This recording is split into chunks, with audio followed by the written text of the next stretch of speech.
కర్నూలు జిల్లాలో వైఎస్ జగన్మోహన్ రెడ్డి తెచ్చిన గ్రీన్కో ప్రాజెక్టుపై పవన్ ప్రశంసలు కురిపించారు. విమర్శించడానికి వెళ్లిన పవన్ కళ్యాణ్ ప్రాజెక్ట్ చూశాక షాక్ అయ్యారు. ప్రాజెక్ట్ నిర్మాణంలో అక్రమాలు, ఉల్లంఘనలు ఉన్నాయంటూ తనిఖీకి వెళ్లారు. అద్భుతమైన ప్రాజెక్ట్ అంటూ డిప్యూటీ సీఎం ప్రశంసించారు.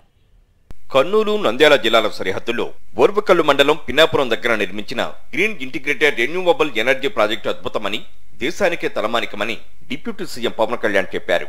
2021లో ప్రారంభించిన ఈ ప్రాజెక్టు అనతి కాలంలోనే ఎంతో గొప్పగా రూపుదిద్దుకుంటోందని, రాష్ట్రంలోని 3వ వంతు విద్యుత్ అవసరాలు తీరిపోయి విదేశాలకు విక్రయించే స్థాయికి త్వరలోనే ఏపీ చేరుతుందని వివరించారు. కర్నూలు జిల్లా ఓర్బకల్లులోని కని, శకునాల సోలార్ ప్రాజెక్టు, పిన్నాపురంలోని ఇంటిగ్రేటెడ్ రెన్యూవబుల్ ఎనర్జీ ప్రాజెక్టులను ఏరియల్ వ్యూ ద్వారా పరిశీలించారు డిప్యూటీ సీఎం పవన్ కళ్యాణ్.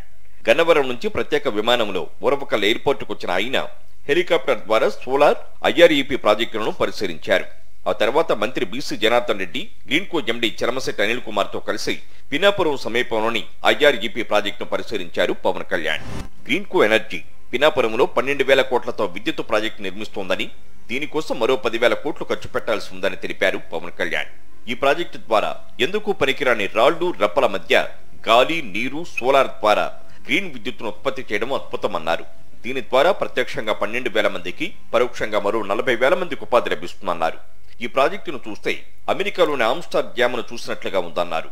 ఈ ప్రాజెక్టు ద్వారా ఏడాదికి రాష్ట్రంలోని 43 లక్షల ఇళ్లకు నెలకు 200 యూనిట్ల చొప్పున కరెంట్, వ్యవసాయానికి 50% పైగా విద్యుత్ వచ్చే వీలుందని వివరించారు పవన్ కళ్యాణ్.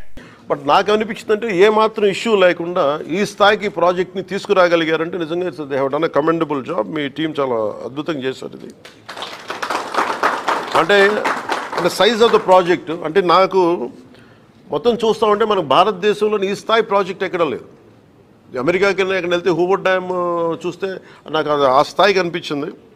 చాలా ఓవర్వెల్మింగ్ అనిపించింది. చాలా అద్భుతంగా చేశారనిపించింది. That shortest time possible. చాలా అత్యంత తక్కువ వ్యవధిలో చాలా అద్భుతంగా నిర్మించారు. ఇది ఇట్స్ అ గ్రేట్ వర్క్.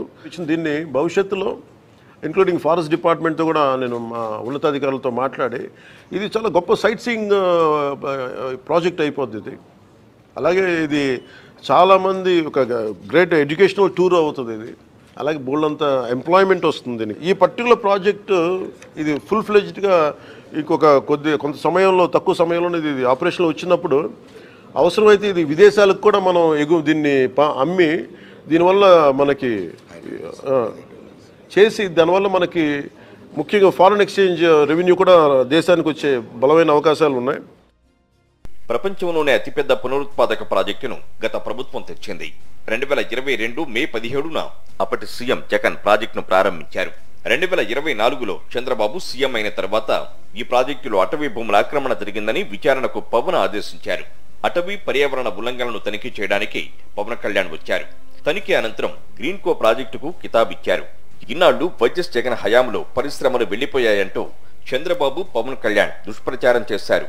ఈ రోజు జగన్ తెచ్చిన పరిశ్రమనే అద్భుతమని అంగీకరించారు పవన్ కళ్యాణ్.